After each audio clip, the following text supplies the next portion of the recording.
Hey, what's going on, guys, and welcome back to Monster Tamer News, the segment on this channel where we go over the last week's developments in the monster taming genre. This week we've got a few pieces of interesting information, including the announcement of an upcoming Pokemon Presents, the final Tales of Tenorio Direct before the game itself launches. One of you guys in the Discord pointed out that Yokai Watch 4 is releasing in a non-Japan country, which is kind of interesting, and more. So as per the usual, make sure to sit back, relax, and let's dive in.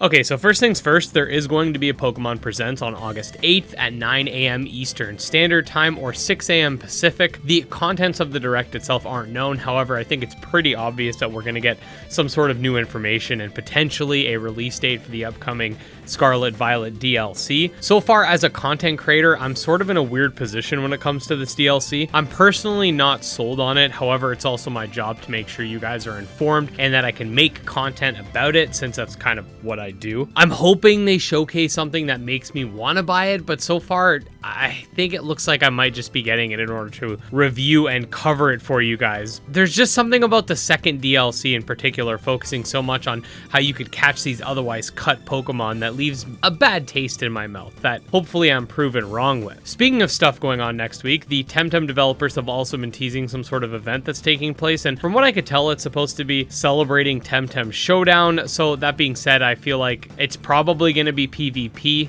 even though I'd personally prefer it was PvE content. We're definitely going to have to wait a little longer to see what that is going to be, and same goes for PvE content in general. That being said, I did put out a short video discussing it and a weird teaser they included in the event, if you want to check that out, linked below. This week we got the release of Adore, an action combat monster taming game that I did put out an overview video for a couple of days ago. Again, it'll be linked below. The game itself is sort of an isometric dungeon crawler where you can obtain and utilize various monsters that sort of act like your abilities, and honestly, it's really fun. Not my typical bread and butter, I guess you could say, with games like Casepi's, Coromon, Nexomon, etc., but I still had a lot of fun playing it, and I definitely think you should check it out. Alright, so for the first time ever, Yokai Watch 4 has actually been released outside of Japan, in China in fact, on PlayStation 4, which is definitely pretty interesting when you consider the fact that a lot of us want to see this game make it to the West. Now, that being said, this isn't necessarily a confirmation that they're going to start putting out these games everywhere and making translations for all languages. However, it's definitely a step in the right direction and a step closer for a game that has not seen a non-Japan launch up until earlier this week on the 2nd. I don't want to get everybody's hopes up, but this is definitely some good news. So the Tales of Tenorio Discord server recently put out an announcement stating that they will be hosting their final pre-launch Tales of Tenorio Direct, which essentially is a short event dedicated to the upcoming game on the Roblox engine. Now, that being said, they've also stated that they'll be doing a Q&A after the event, but we don't have any sort of release date or information on that. But when it does launch, I'll probably make a reaction video or something like that, so definitely stay tuned. Palworld's been going crazy with these PAL Dexes this week, coming out with 3 so far. As per the usual, we're going to be showing them off, since I know a lot of you guys like to see them here.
Okay, next up we got the rapid fire news for the updates that don't require lengthy explanations. First up, we got a short clip showcasing the mini boss combat for elements. Here we get to see a short clip for Aethermancer.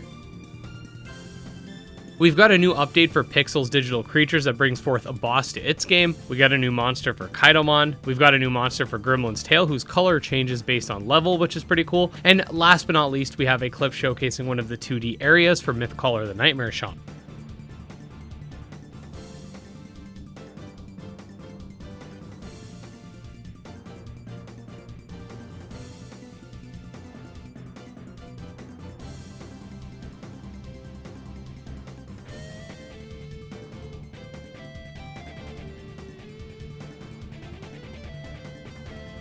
But yeah, guys, that's pretty much it for this week. Definitely excited about this Yokai Watch news, even if it's not necessarily confirmation the game's gonna start coming out to the West. It is pretty interesting. Other than that, I'm looking forward to seeing what the Pokemon Presents brings forward, so we'll definitely be making a video on that. But yeah, if you want to stay up to date on all things monster taming, subscribe, like the video, etc. You could also check out my Twitter, Discord, and Patreon linked below. And special thanks to our patrons, especially Jim Hamilton, Drove Ghost, Dark Persona Exodus, and Candy Morency, and we'll see you next time.